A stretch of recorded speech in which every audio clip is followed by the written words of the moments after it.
Stretching is such a pain in the ass, honestly.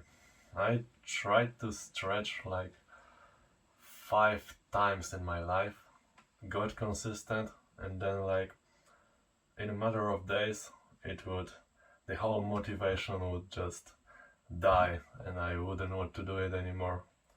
I was getting progress, but the motivation would just stop. I don't know, like with everything, once you see the progress, your motivation goes sky high. You want to do it more and more, but stretching is different. I myself do many like acrobatic somersaults and flips and free running, so yeah, I need to be flexible to do that safely. And I know I need to get myself to stretch, but it's just so fucking difficult. And I have a few tips for you.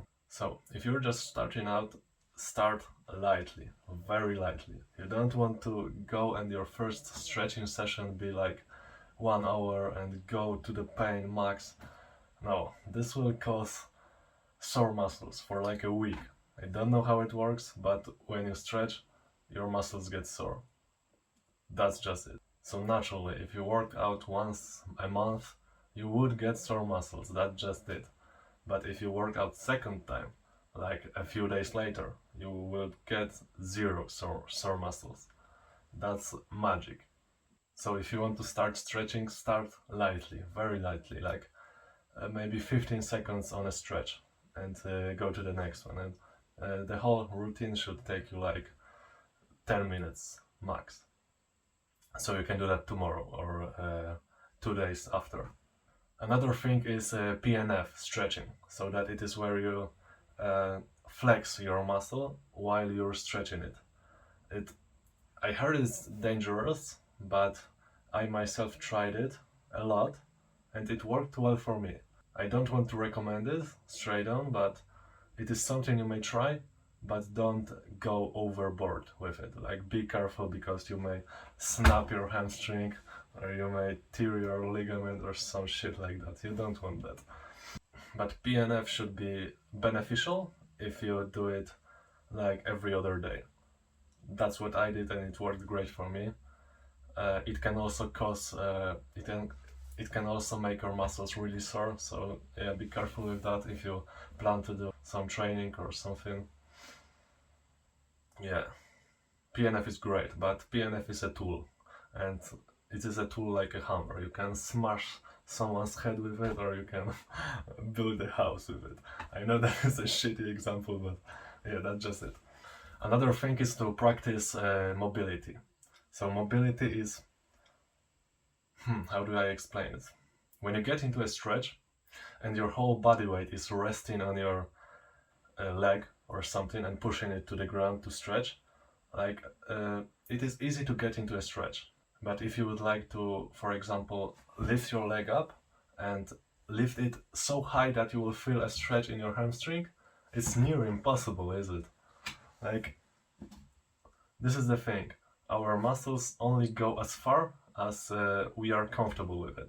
So mobility training is something where you learn to move your limbs or body in a stretch.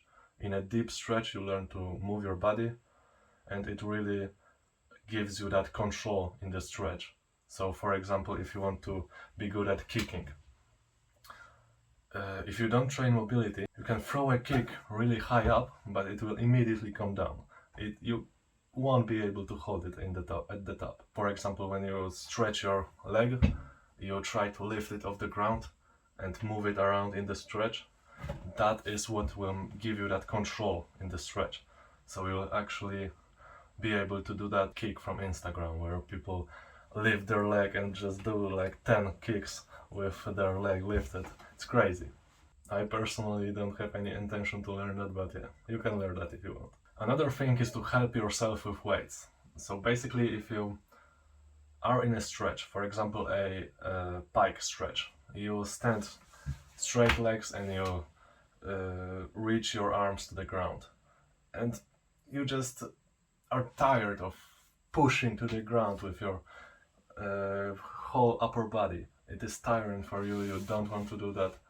there is a great way you can stretch. You take something heavy.